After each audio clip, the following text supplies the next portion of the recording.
Любовь действует удивительно и порой совершенно непредсказуемо. Иногда человеку кажется, что он уже понял жизнь и знает, чего ждать дальше, но именно в этот момент судьба может подбросить событие, которое меняет все. Нечто подобное произошло с Ириной, когда она познакомилась с Дмитрием, мужчиной, который в одиночку воспитывал 6 детей. Но эта история только начинается, и ее продолжение способно удивить любого, потому что жизнь приготовила для них поворот, который трудно было даже представить.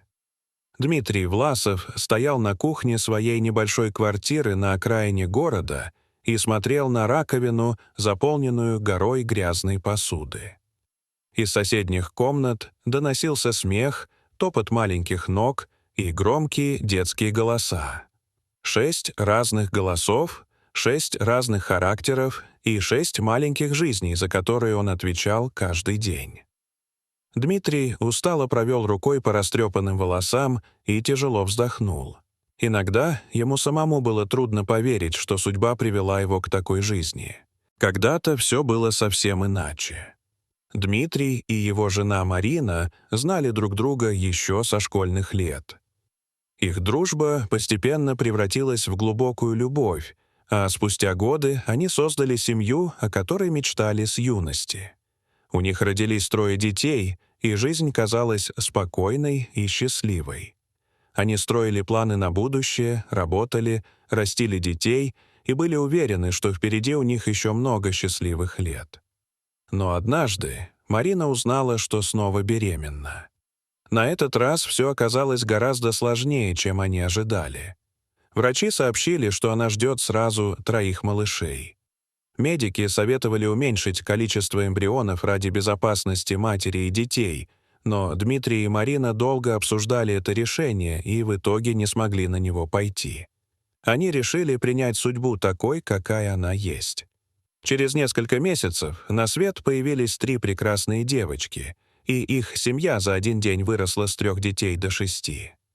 Дом наполнился детскими голосами, игрушками и бесконечными заботами. Несмотря на усталость, Дмитрий и Марина чувствовали себя счастливыми. Однако судьба иногда испытывает даже самые крепкие семьи. Когда младшим девочкам исполнилось всего несколько месяцев, Марина начала жаловаться на слабость и плохое самочувствие. Сначала врачи списывали все на усталость и стресс после рождения тройни. Но со временем стало ясно, что причина гораздо серьезнее. У Марины обнаружили тяжелое заболевание, которое долгое время развивалось незаметно. Лечение началось слишком поздно. Дмитрий до последнего надеялся на чудо, но однажды врачи сообщили ему страшную новость.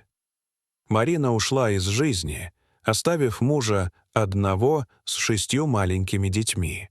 После ее смерти дом, в котором раньше звучал смех, словно опустел. Каждая комната напоминала Дмитрию о жене. Ее вещи, фотографии, привычные мелочи — все это причиняло боль. Первые месяцы после трагедии Дмитрий словно жил в тумане. Он просыпался рано утром, готовил детям завтрак, собирал старших в школу, менял подгузники младшим, готовил ужин, укладывал всех спать и падал на кровать без сил. Иногда ему казалось, что он просто не справится. Но каждый раз, когда он видел глаза своих детей, полные надежды и доверия, он понимал, что должен продолжать. Со временем Дмитрий научился делать то, о чем раньше даже не думал. Он освоил плетение косичек, научился выводить пятна с детской одежды, стал готовить простые, но вкусные блюда. Он старался быть для детей не только отцом, но и матерью. Однако одиночество никуда не исчезало. Однажды местная газета опубликовала статью о Дмитрии, о мужчине, который потерял жену и в одиночку растит 6 детей. История быстро разошлась по интернету и вызвала большой отклик у людей. Через некоторое время почтовый ящик Дмитрия начал наполняться письмами от женщин из разных городов. Некоторые просто выражали сочувствие, другие писали, что восхищаются его силой и готовы познакомиться. Сначала Дмитрий не обращал на эти письма внимания. Он не был готов снова впускать кого-то в свою жизнь. Боль от утраты все еще была слишком свежей.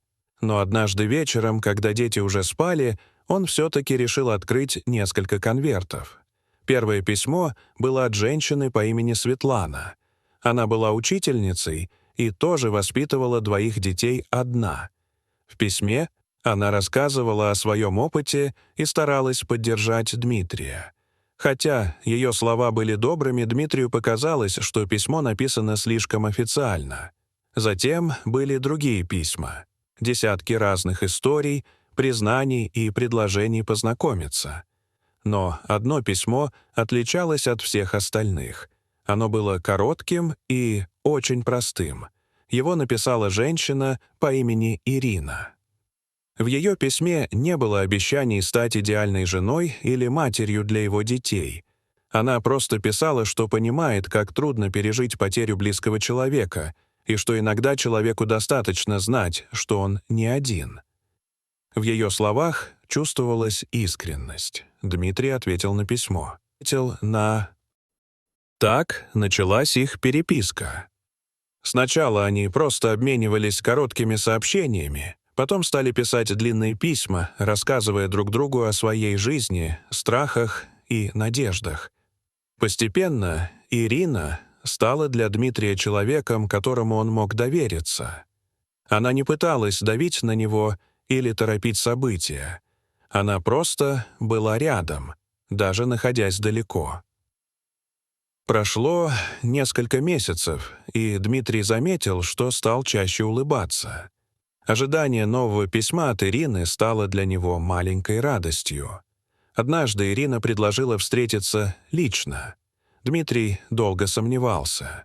Он боялся, что если все пойдет не так, это снова причинит боль не только ему, но и детям. Но в конце концов он решил рискнуть. Он понимал, что если Ирина станет частью его жизни, она должна познакомиться и с детьми. В субботний день Дмитрий собрал всех шестерых и отправился в городской парк, где они договорились встретиться. Когда они подошли к месту встречи, Дмитрий увидел Ирину, сидящую на скамейке. Она встала, улыбнулась и поприветствовала каждого ребенка по имени. Она запомнила все, что Дмитрий рассказывал о них в письмах.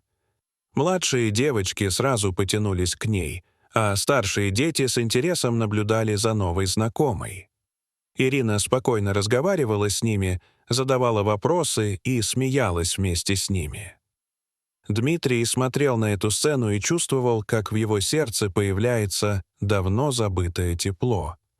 Он все еще был осторожен, но видел, что Ирина искренне относится к детям.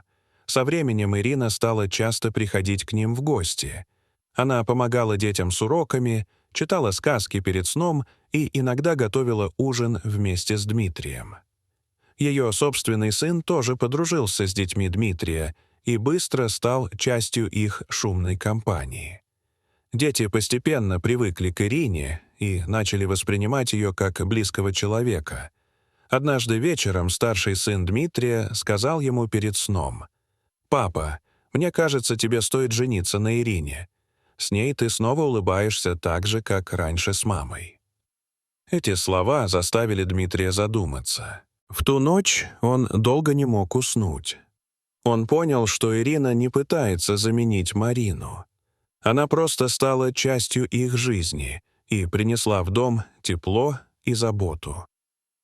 Через некоторое время Дмитрий пригласил Ирину на прогулку в старый городской сквер возле пруда.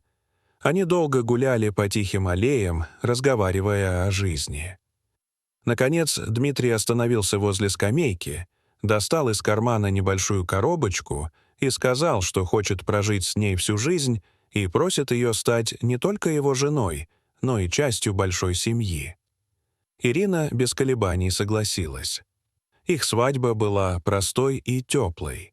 Она прошла во дворе их дома, украшенным гирляндами и цветами. Дети помогали готовиться к празднику и радовались не меньше взрослых. Казалось, что жизнь, наконец, начала налаживаться. Но судьба приготовила еще одно неожиданное испытание. В их районе произошла трагедия. Одна женщина умерла, оставив двоих маленьких детей. Их отец находился в тюрьме, и детям грозило отправление в детский дом. Когда Дмитрий и Ирина узнали об этом, они долго не раздумывали. Они решили принять этих детей в свою семью.